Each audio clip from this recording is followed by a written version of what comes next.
Hello future nursing officer, welcome to RNC nursing academy. तो आज अपन इम्पोर्टेंट टॉपिक पे डिस्कस करेंगे। आज का अपना इम्पोर्टेंट टॉपिक रहेगा biomedical waste management.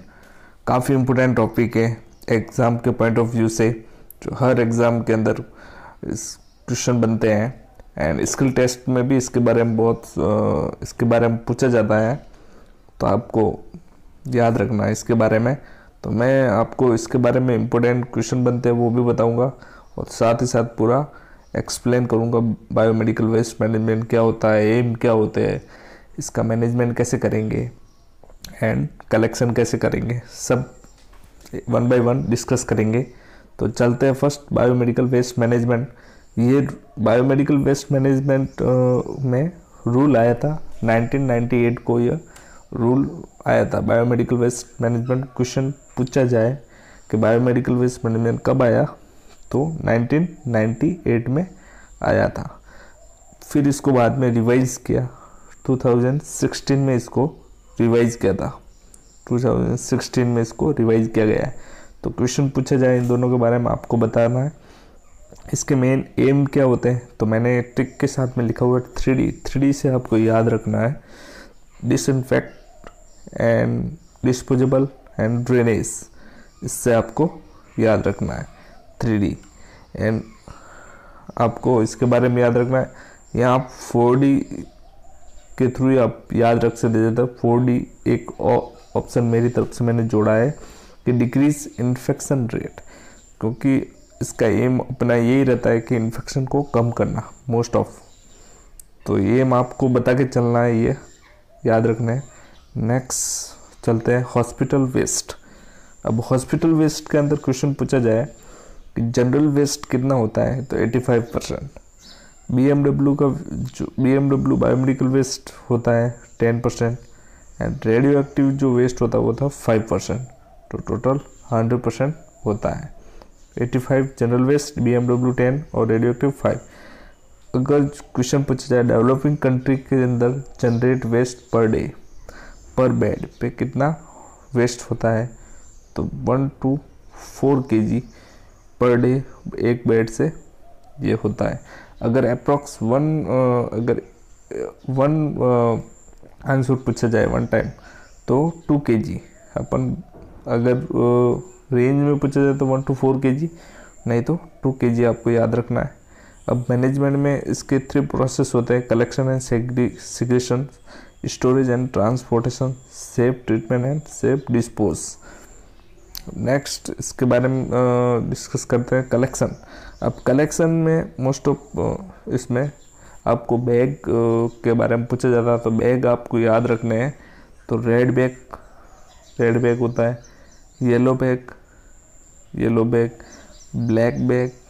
Black, white bag, एक वाइट भी होता है तो आगे मैं आपको बताऊंगा। और कार्ड बॉक्स यानी ब्लू। कार्ड बॉक्स में मेनली वाइट और ब्लू का कलेक्शन होता है, वाइट प्लस ब्लू का कलेक्शन होता है, दोनों का कॉम्बिनेशन होता है। Next one by one upon discuss करते हैं इसके बारे में। रेड बैग तो रेड बैग के बारे में अपन डिस्कस करते हैं डिस्कार्ड। रेड बैग में क्या क्या डिस्कस करेंगे, तो आपको याद रखना ट्रिक से R for recycling, R for rubber material, R for recycling, R for rubber material product जो होंगे वो अपन को डिस्कस करना है इसके अंदर। जैसे IV set, BT set, rails tube, feeding tube भी बोला जाता है, suction catheter, ET tube, T tube, IV fluid, empty बोतल, कैप माउथ, सिरिंज, ग्लव्स यानी rubber material and Foley catheter भी आपको याद रखना है। अब BT सेट, इसके अंदर BT सेट आप डिस्कार्ड कर सकते हो। BT सेट याद रखना है, not blood bag, only BT set. Next red आप देख सकते हो। नेक्स्ट येलो बैग, येलो को अपन क्या बोलते हैं हिंदी में, पीला।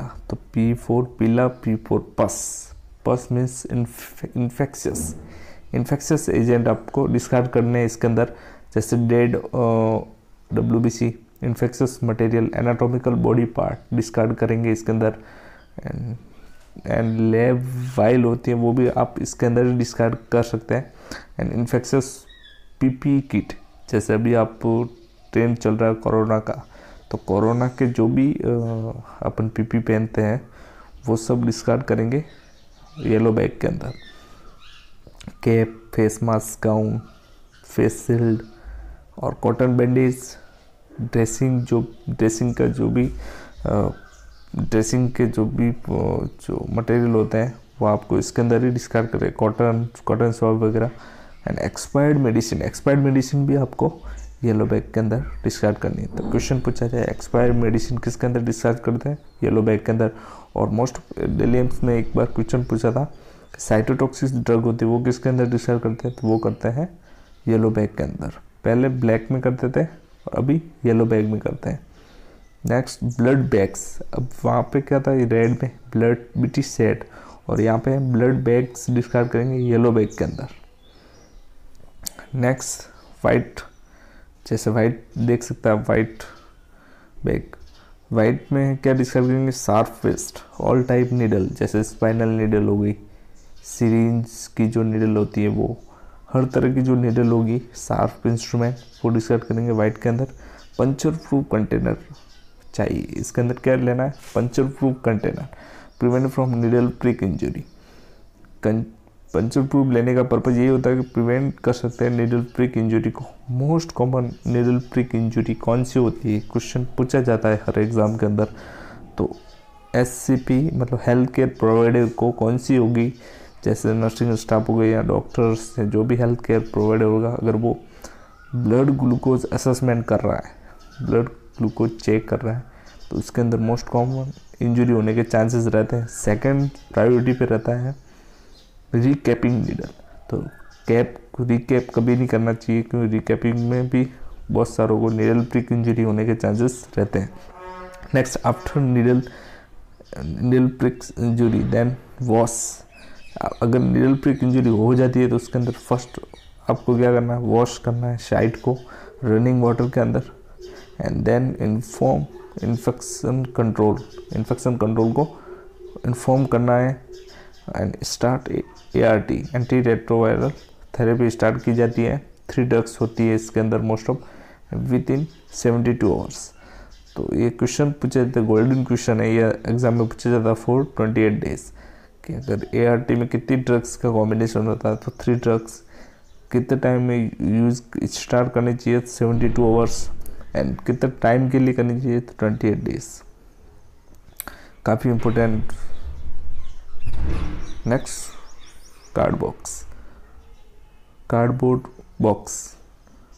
Box white plus blue combination.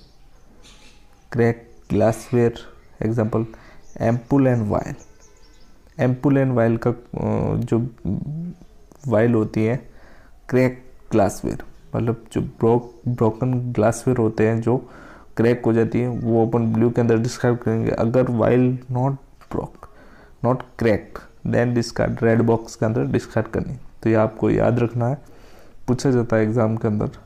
Next है black bags general waste, non infectious waste, black bag.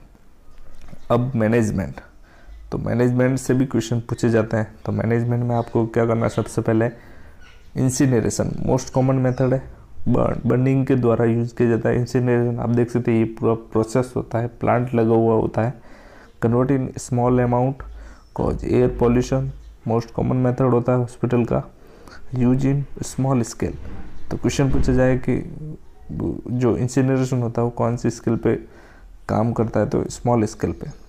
Next है inertization mix waste with cement, decrease infectivity. तो ये इसका भी प्लांट लगा हुआ होता है। First, second step and third step के थ्रू इसका जो होता है वो मैनेजमेंट किया जाता है मेडिकल वेस्ट का। नेक्स्ट होता है ऑटोक्लेव के बारे में क्वेश्चन पूछा जाता है हर एग्जाम के अंदर। तो ऑटोक्लेव से मोस्ट ऑफ क्वेश्चन बनता है कि इसको क्या बोला जाता है? स्टीम अंडर प्रेशर बोला जाता है। स्टेरिलाइजेशन का यूज़ किया जाता है, जिसमें डिसइंफेक्ट विथ स्पोर्स को भी डिसइंफेक्ट किया जाता है। इसके अंदर प्रेशर कितना होता है? तो 121 डिग्री सेल्सियस प्रेशर होता है, पूछा जाता है। टेम्परेचर होता है 121 डिग्री सेल्सियस। अगर प्रेशर पूछा जाए तो 15 LBS, 15 पाउंड जो होता है वो प्रेशर होता है, और जो ड्यूरेशन होता है 15 to 20 minute. Next fourth management होता है ड्राई हीट। ड्राई हीट में हॉट एयर ओवन का यूज़ किया जाता है। नेक्स्ट फिफ्थ होता है केमिकल्स में ग्लूट्रियल एसिडेक्स एंड हाइपोक्लोराइड सॉल्यूशन का यूज़ करके डिसइंफेक्ट किया जाता है।